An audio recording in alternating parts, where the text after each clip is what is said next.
എറണാകുളം പെരുമ്പാവൂരിൽ KSRTC ഡ്രൈവറെ വഴിയരികിൽ നിന്നയാൾ കല്ലെറിഞ്ഞ് പരിക്കേൽപ്പിച്ചു. താലൂക്ക് ആശുപത്രിക്ക് സമീപം 6 മണിയോടെയാണ് ആക്രമണം ഉണ്ടായത്. ചെങ്ങന്നൂർ ഡിപ്പോയിലെ ഡ്രൈവർ മനുവിന് കല്ലേറിൽ പരിക്കേറ്റു. അവിടെ നിന്നൊരു കാറ് ലെഫ്റ്റ് സൈഡിൽ കയറി. നമ്മുടെ കണ്ടക്ടറും കണ്ടില്ല. കണ്ടക്ടർ ഉണ്ടായിരുന്ന ബെല്ലേലും നമുക്ക് തന്നേനെ. അപ്പോൾ ഇവിടെ നിന്നൊരു കാണിയാന്ന് തോന്നുന്നു, ഇവിടുത്തെ ഒരു അയൽവാസിയാന്ന് തോന്നുന്നു.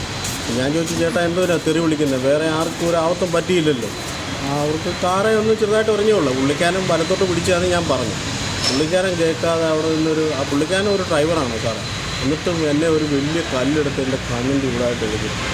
ദൈവം തമ്പുരാൻ്റെ ഭാഗ്യമുള്ളതുകൊണ്ട് ഈ മണ്ടയ്ക്ക് ഇപ്പോൾ 2 സ്റ്റിച്ചുണ്ട്. വേറെ നമ്മുടെ ബാക്കിൽ ഒരു ബസ് ഉണ്ടായിരുന്നു, ഒരു സൂപ്പർ ഉണ്ടായിരുന്നു. അതിൻ്റെ സഹപ്രവർത്തകർ ഓടി നോക്കിയിട്ട് അവരെ കിട്ടിയില്ല. അവരുടെ വണ്ടി ഇവിടെ കിടപ്പുണ്ട് ആളുടെ. വിവരങ്ങളുമായി സഹിൻ ആന്റണി നമുക്കൊപ്പം ചേരുകയാണ്. സഹിൻ, ആരാണ് ഈ അക്രമി എന്ന് തിരിച്ചറിയാനായിട്ടുണ്ടോ?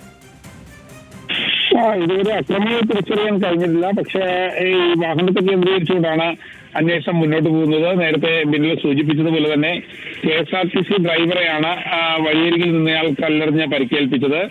പെരുമ്പാവൂർ താലൂക്ക് ആശുപത്രിക്ക് സമീപം 6 മണിയോടെയായിരുന്നു ഈ സംഭവം ഉണ്ടായതും. കോട്ടയം ഭാഗത്തേക്ക് പോയ ചെങ്ങന്നൂർ ഡിപ്പോയിലെ സൂപ്പർ ഫാസ്റ്റ് ബസ്സിലെ ഡ്രൈവർ മനുവിന് നെറ്റിയിൽ സാരമായി തന്നെ പരിക്കേറ്റിട്ടുണ്ട്. KSRTC ബസ് കാറിൽ മുട്ടിയത് ഒരു വാക്കുതർക്കത്തിന് കാരണമാകുകയായിരുന്നു.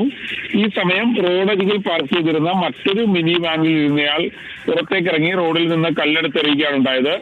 ഉടൻ തന്നെ ആൾ അവിടെ നിന്ന് ഓടി രക്ഷപ്പെടുകയും ചെയ്തു. KSRTC ബസ് ഡ്രൈവർ ആശുപത്രിയിൽ ചികിത്സ തേടുകയും ചെയ്തു. എന്തായാലും പെരുമ്പാവൂർ പോലീസ് അന്വേഷണം ആരംഭിച്ചിട്ടുണ്ട്. പിന്നെ ശരി, സഹിൻ ആന്റണിയാണ് വിവരങ്ങളുമായി നമുക്കൊപ്പം ചേർന്നത്.